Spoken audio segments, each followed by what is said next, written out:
माननीय उत्तर प्रदेश के मुख्यमंत्री श्री आदित्य योगीनाथ जी का आज आगमन हुआ हमारे बक्सर धाम पे, और ये पहली बार ऐसा हुआ, तो इसलिए महाराज का इस पावन धरती पर स्वागत है।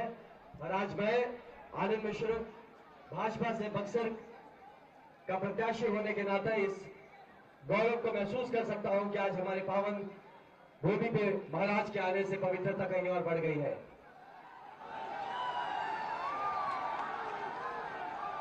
आप सबसे निवेदन है कि हम सब जब महाराज को सुने तो इनकी बात किसी भाषण के रूप में नहीं, एक सत्संग के रूप में भी ले, इनकी हर एक बात में जो गहराई है उसको समझे। यह ऋषि क्षेत्र है और यहाँ आज हमारे बीच एक ऋषि है।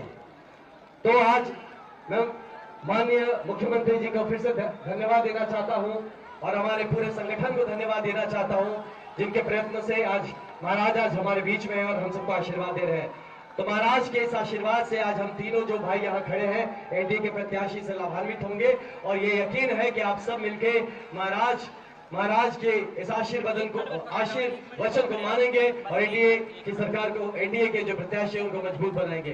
तो आप सबकी ओर से एक बार मैं महाराज को नमन करना चाहता हूं, आप सबकी तरफ से, क्योंकि आप दूर हैं, मुझे पता है, मुझसे बहुत लोग बोले कि हम महाराज को नमस्कार कहना चाहते हैं, महाराज के चरण छूना चाहते हैं, तो आप सबकी ओर से एक बार महाराज का चरण छुआ जाए। तो सब आपकी ओर से, पूरे बक्सर की जनता की ओर से महाराज तो मैं आज एकदम यहाँ साथ नमन करता हूं।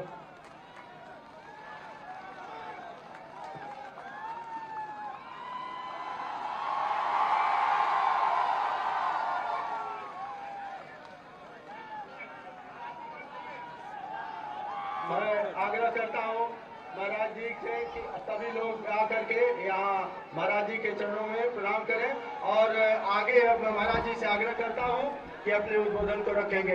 योगी आदित्यनाथ जिंदाबाद, हिंदू हृदय सम्राट आज योगी आदित्यनाथ जिंदाबाद, भारतीय जनता पार्टी जिंदाबाद, एनडीए गठबंधन जिंदाबाद।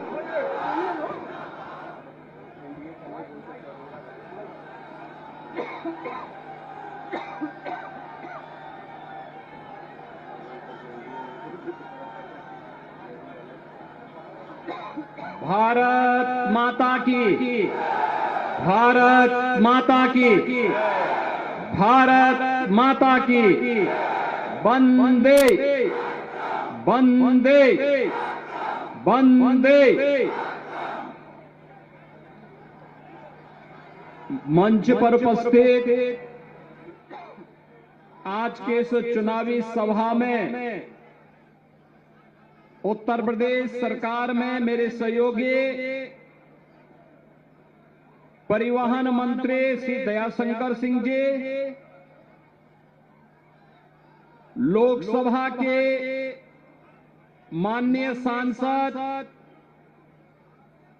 श्री सतीश गौतम जी,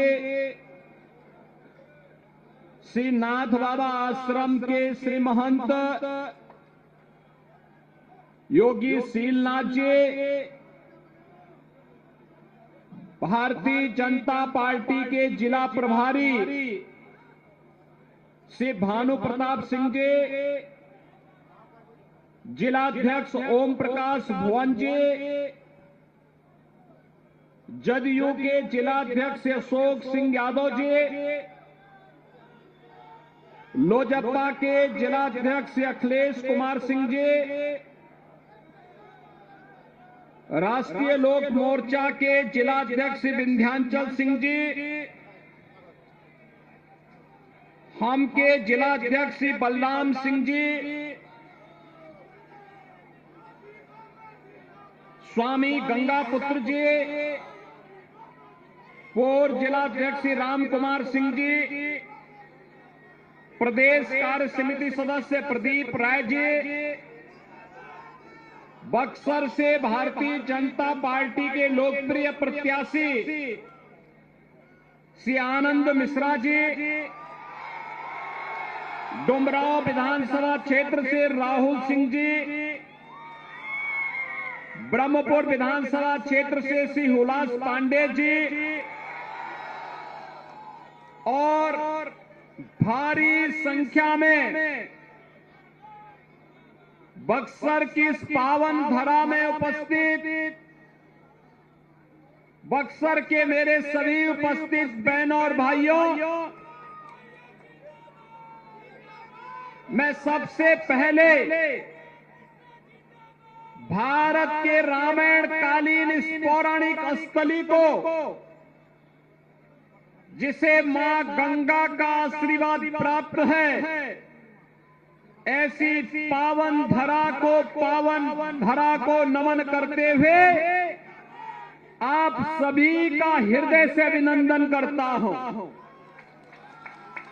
बहनों और भाइयों, बक्सर, याद करिए, जिस पावन धरा पर भारत के त्रिकालदर्शी ऋषि महर्षि विश्वामित्र ने एक संकल्प लिया था, एक संकल्प, और वह संकल्प था, बहनों और भाइयों,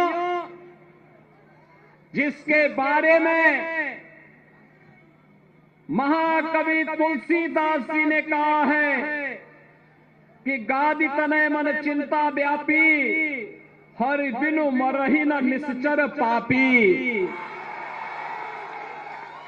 भारत के अंदर आतंकवाद, उग्रवाद की समस्या का समाधान की धरती है बक्सर की धरती।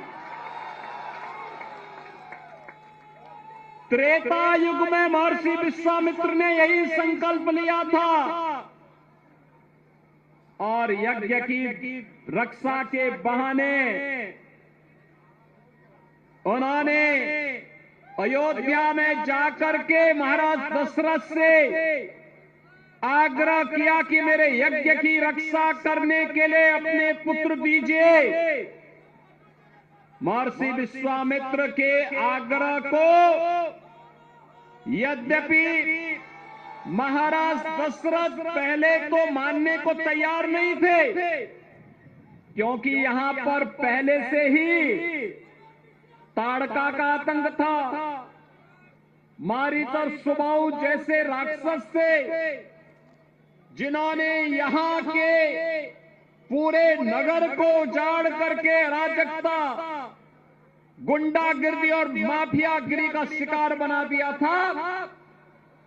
तब महर्षि वशिष्ठ के आदेश पर महाराज दशरथ ने अपने दोनों पुत्र राम और लक्ष्मण को इसी बक्सर में महर्षि विश्वामित्र के यज्ञ की रक्षा के लिए भेजा था। बहनों और भाइयों, याद करिए ना, जिस धरा पर पैर रखते ही भगवान राम के पावन चरण स्पर्श करने मात्र से पत्थर बनी देवी अहिल्या मुक्त होकर के फिर से एक सामान्य नारी के गौरव को प्राप्त की हो, जिस धरती ने आतंक से मुक्त करने के लिए पूरे आर्यव्रत को, पूरे भारत को आतंक से मुक्त करके पूरे देश को राम राज्य की ओर अग्रसर करने के लिए शुभारंभ किया हो, वह पावन धरा को कौन ऐसा सनातन धर्मावलंबी होगा, कौन ऐसा भारतीय होगा जो उस पावन धरा को प्रणाम न करता हो। और ये मेरा सौभाग्य है कि आज मुझे एनडीए के अपने प्रत्याशियों के समर्थन में इस पावन धरा को नमन करने का अवसर प्राप्त हो रहा है, और ये आपके बहाने, आपके कारण, इसलिए आपका मैं अभिनंदन करता हूं। बहनों और भाइयों, मैंने देखा, मैं 30 वर्ष पहले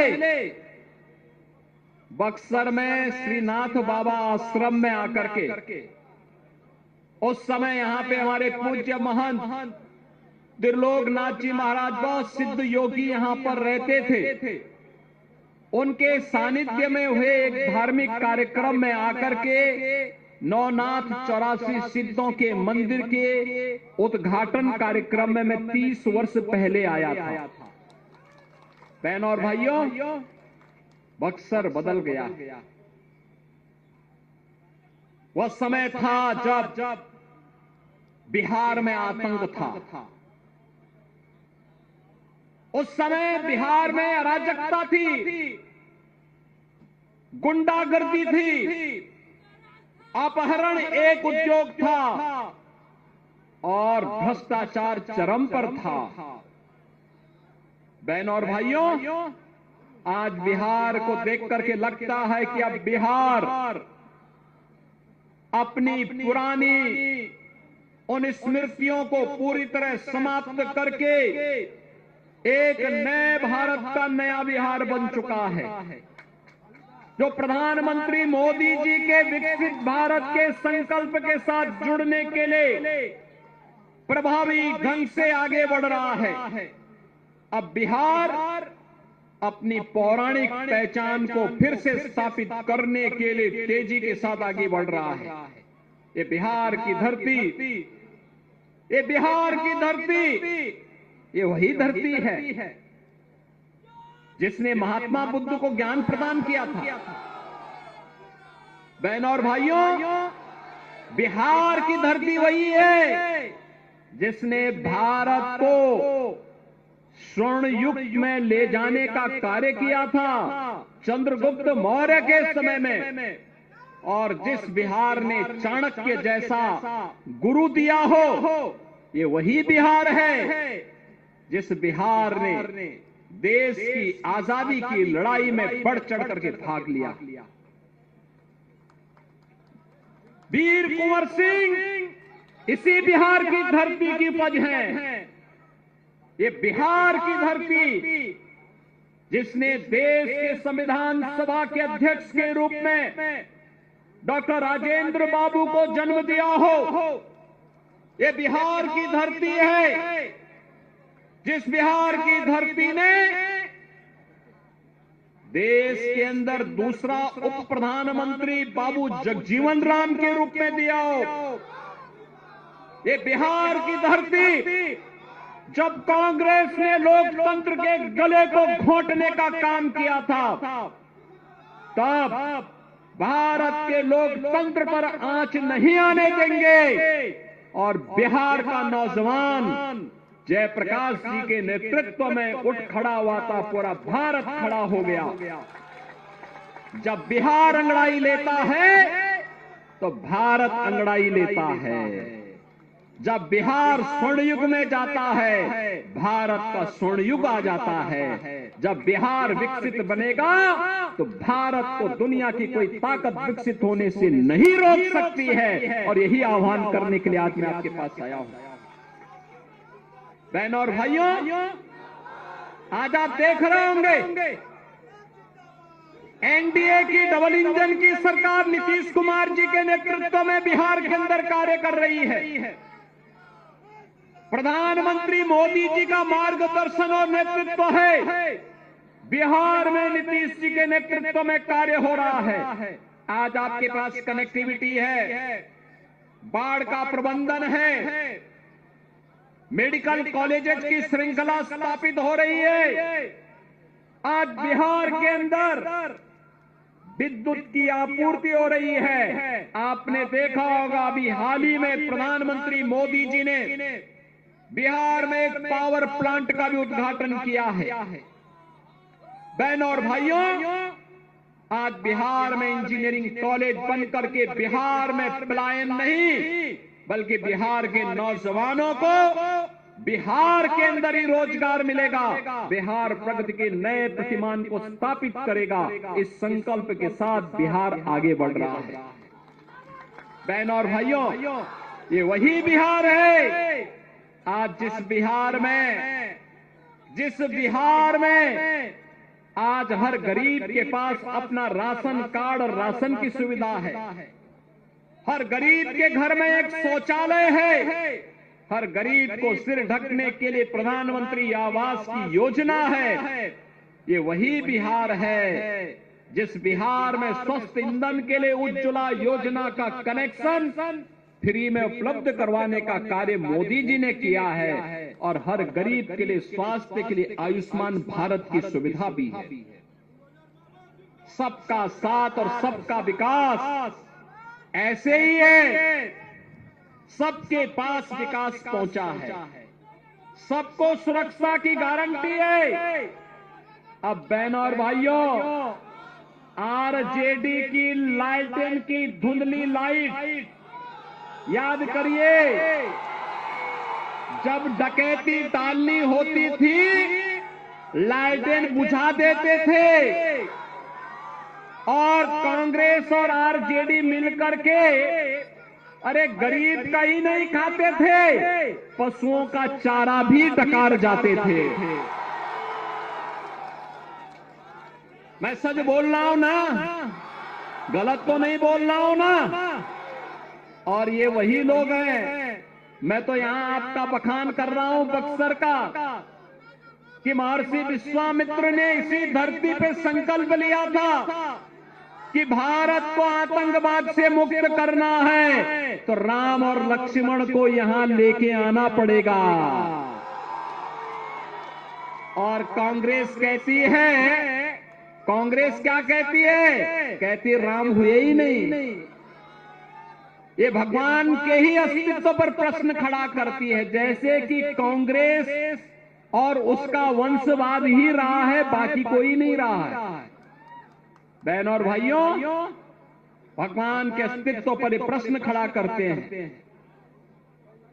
आरजेडी भगवान राम के रथ को रोकती है, और समाजवादी पार्टी, इनका जो यूपी का पार्टनर है ना, यह भी राम भक्तों पर गोली चलाती है। ये लोग कहते थे राम मंदिर कभी नहीं बन सकता। बहनों और भाइयों, आरजेडी और कांग्रेस के लोग क्या कह रहे हैं? कह रहे हैं अयोध्या में जहां राम मंदिर बना है वहां हॉस्पिटल बनना चाहिए। इन मूर्खों को यह भी नहीं पता है कि राम मंदिर के निर्माण के पहले अयोध्या में भारतीय जनता पार्टी की डबल इंजन सरकार ने उत्तर प्रदेश के अंदर पहले राजऋषि महाराज दशरथ मेडिकल कॉलेज का निर्माण किया, फिर महर्षि वाल्मीकि के नाम पर इंटरनेशनल एयरपोर्ट का निर्माण किया, और फिर 500 वर्षों के कलंक को समाप्त करके जो राम भक्तों की एक आस थी कि रामलला हम आएंगे मंदिर वहीं, रामलला हम आएंगे मंदिर वहीं, और राम मंदिर का भव्य मंदिर का निर्माण हो गया ना, हो गया ना। क्या ये काम कांग्रेस कर पाती? क्या ये काम आरजेडी कर पाती? क्या ये काम समाजवादी पार्टी करती? यह काम तो मोदी जी के नेतृत्व में भारतीय जनता पार्टी ही कर सकती है। कर दिया ना। और बहनों और भाइयों, यही कहने के लिए मैं आया हूं। मैं तो आज आपके पास यहां आया हूं, लेकिन भारत के यशस्वी गृह मंत्री जी ने कहा है मार्च 2026 तक भारत को ताड़का, मारीच और सुबह रूपी नक्सलवाद, उग्रवाद और आतंकवाद से मुक्त करके रख देंगे। आप गृह मंत्री जी के संकल्प के साथ हैं या नहीं है? नक्सलवाद समाप्त होना चाहिए कि नहीं होना चाहिए? आतंकवाद और उग्रवाद समाप्त होना चाहिए कि नहीं होना चाहिए? अपराध समाप्त होना चाहिए कि नहीं होना चाहिए? होना चाहिए ना। तो इसके लिए कांग्रेस, आरजेडी और उनके जितने भी पार्टनर हैं जो अपराध की फैक्ट्री चलाते हैं, विकास के बैरियर हैं, इनको सत्ता में आने से रोकना पड़ेगा, इनको बेरोजगार करना पड़ेगा, तब नौजवानों के लिए रोजगार आएगा ना। और ये करने के लिए तैयार है ना। देखो, उत्तर प्रदेश में भी डबल इंजन की सरकार है, तो हम लोगों ने कैसे वहां कार्य किया। वहां जितने बड़े माफिया थे सारी की सारी ज्यादातर लोगों के जहन्नुम के टिकट कट गए।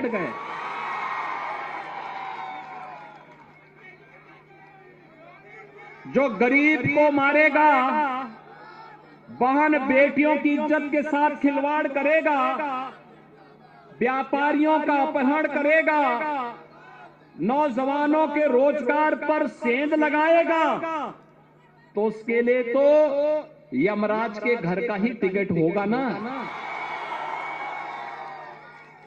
और दूसरा, उनके खानदान ने भी जितनी प्रॉपर्टी बनाई होगी अवैध तरीके से, गरीबों का शोषण करके, अपहरण करके, हमारी सरकार ने, डबल इंजन की भाजपा की सरकार ने उस पैसे, उस पूरी प्रॉपर्टी को अपने कब्जे में लेकर के गरीबों के लिए आवास बना डाली। गरीबों के लिए आवास, हर गरीब को आवास मिल रहा है। आज उत्तर प्रदेश राम राज्य के नए युग में प्रवेश कर चुका है। आज अयोध्या धाम दुनिया की सुंदरतम नगरी में स्थापित हो गया है। कितने लोग अयोध्या गए हैं? अयोध्या अच्छा लगा ना? विकास दिखाई दिया ना? काशी में काशी विश्वनाथ धाम कितने गए? आप मुझे बताओ, मोदी जी प्रधानमंत्री हैं और डबल इंजन की भाजपा की सरकार है, तभी ये काम हो पा रहा है ना? क्या ये काम कांग्रेस और उसके पार्टनर कर पाते क्या? अरे सब तो डकैती डालने वाले लोग हैं। लैट्रिन का उजाला दिखा करके और चुपचाप बंद करके फिर डकैती डालते थे, ये करते थे ना। और इसीलिए आपको कहने के लिए मैं आया हूं, क्योंकि बिहार हमारी माता जानकी का मायका भी है। और इसीलिए हम लोगों ने अयोध्या से सीतामढ़ी के लिए 6155 करोड़ रुपए का एक राम जानकी मार्ग के निर्माण के कार्य को इस स्तर पर आगे बढ़ाया है। और अभी तो बक्सर को हम लोग सीधे लखनऊ और दिल्ली तक जोड़ने के लिए भी एक बड़े कार्य को आगे बढ़ा रहे हैं। पूर्वांचल एक्सप्रेसवे देखा है ना आप लोगों ने? तो पूर्वांचल एक्सप्रेसवे बक्सर की तरफ अब आगे बढ़ रहा है। ये जो उत्तर प्रदेश का परिवहन मंत्री है ना, दया शंकर सिंह की भी जन्मभूमि यही बक्सर है। ये बक्सर से ही वहां गए हैं, बलिया में। और इसीलिए इनका जोर है कि अब उत्तर प्रदेश परिवहन निगम की बस लखनऊ से सीधे बक्सर को जोड़ ले, बक्सर से सीधे अयोध्या धाम जोड़ ले। याद करिए, त्रेता युग में महर्षि विश्वामित्र को अयोध्या धाम से बक्सर आने में कई दिन लगे थे। खैर, महर्षि विश्वामित्र उस समय बहुत सारे राक्षसों को निपटाते हुए आ रहे थे। कहीं ताड़का को मारना है, कहीं मारीच को मारना है, कहीं मारीच को भगाना है, कहीं सुबाहु को मारना है। और आज भी नाम बदले हैं, काम उनका वही है। जो ये भ्रष्टाचारी हैं, जो ये आतंकवादी हैं, जो ये उग्रवादी हैं, ये नक्सलवादी हैं, इनका काम वही है जो ताड़का, मारीच और सुबाहु का था। और इनके साथ वही व्यवहार होना चाहिए जो भगवान राम ने इनके साथ किया था। निस्सरहीन करो मही, बुझ उठाए प्रण कीन। और यही प्रण इस चुनाव में आप सबको करना है। बिहार को अराजकता से मुक्त करने वाली एनडीए सरकार फिर से चाहिए। बिहार को विकास के पथ पर अग्रसर करने वाली एनडीए सरकार फिर से चाहिए। बिहार के विकास को आगे बढ़ाना है। बिहार में बिना भेदभाव के यहाँ के नौजवानों के लिए, यहाँ के गरीबों के लिए, यहाँ के किसानों के लिए, यहाँ की माता और बहनों के विकास के लिए और यहाँ के व्यापारियों की सुरक्षा के लिए एनडीए की डबल इंजन की सरकार आवश्यक है। और इसके लिए एनडीए ने अपने योग्यतम प्रत्याशी दिए हैं। आप सोचो, बक्सर से प्रत्याशी बने हैं श्री आनंद मिश्रा। आईपीएस ये 2011 बैच के आईपीएस हैं। मातृभूमि के प्रति लगाव,